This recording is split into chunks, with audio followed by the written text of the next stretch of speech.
በስመ አብ ወወልድ ወመንፈስ ቅዱስ አሐዱ አምላክ አሜን። ዛሬ የምናየው ግንቦት 25ን ቤተክርስቲያናችን ከምታከብራቸው በዓላት አንዷን ቅድስት ሰሎሜን ነው። ቤተክርስቲያናችን ግንቦት 25ን ዕረፍታ ለቅድስት ሰሎሜ ብላ ታከብራለች። ሰሎሜ ማለት ሰላማዊት ማለት ነው። ለእመቤታችን ያክስት ልጅ ናት። ማጣት አያቷ ነው።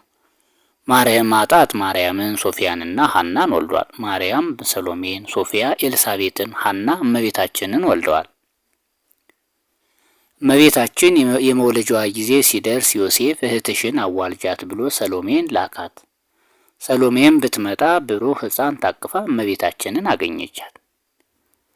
ሰሎሜም ሕማመ ምጥ ሳይሰማሽ በሴቶች የሚደርሰው ልማድ ሳይደርስብሽ እንደምን ወለድሽው ብላ ጠየቀቻት። እመቤታችንም መልሳ እንዲህ አለቻት፣ በማይመረመር ጥበቡ በድንግልና ጸንሼ በድንግልና እንደወልደው አደረገኝ አለቻት። ሰሎሜ ግን ካላየሁ አላምንም ብላ ልትዳስሳት እጇን ዘረጋች። ነገር ግን የዘረጋቻት እጇ በእሳት እንደተለበለበ ግንድ ሆኖ ቀረ። በዚህ ሰዓት ሰሎሜ ደንግጣ የጌታዬ እናቴ እመቤቴ በእውነት ትንቢት የተነገረለትን ሱባኤ የተቆጠረለትን አዳኝ እንደወለድሽ አምኛለሁና ይቅር በይኝ ብላ አለቀሰች። እመቤታችንም መልሳ እኔንማ ምን አድርገሽኛል? ይልቁንስ የማይመረመር ግብሩን ልመርምር ብለሻልና እርሱን ይቅር በላይ በይው አለቻት። በዚህ ሰዓት ሰሎሜ እያለቀሰች ሰውነቱን ብትዳስሰው ተፈውሶላታል። ሰሎሜም ሕፃኑን አመስግነዋለች።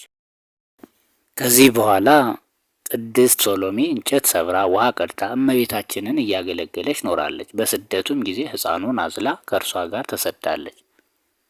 አባሃ ጸበት በማይ አልባሲሁ አባሎ ለሕፃነ ድንግል ዝኩ ሰሎሜ ዝታዝሎ እንዳለ ደራሲ ጌታም በመዋዕለ ስብከቱ ከ36ቱ ቅዱሳት አንስት ቆጥሯታል። በስቅለቱም ጊዜ ከእመቤታችን ጋር ከመስቀሉ ስር ሆና ታለቅስ ነበር።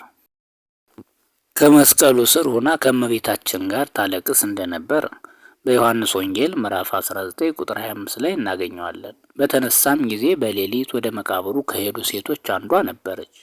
ቅድስት ሰሎሜ ካረገም በኋላ ከሐዋርያት ሳትለይ ሐዋርያትን በተልእኮ ስታገለግላቸው ኖራ በዚህ ዕለት አርፋለች። አነሳስቶ ላስጀመረን አስጀምሮ ላስፈጸመን ለልዑል እግዚአብሔር ክብር ምስጋና ይግባው። ለእመቤታችን ለቅድስተ ቅዱሳን ለንጽሕተ ንጹሐን ወላዲተ አምላክ ምክንያተ ድኂን ቤዛዊተ ኩሉ ዓለም ክብር ምስጋና ይግባት። የቅድስት ሰሎሜ በረከት ከሁላችን ጋር ይሁን፣ አሜን።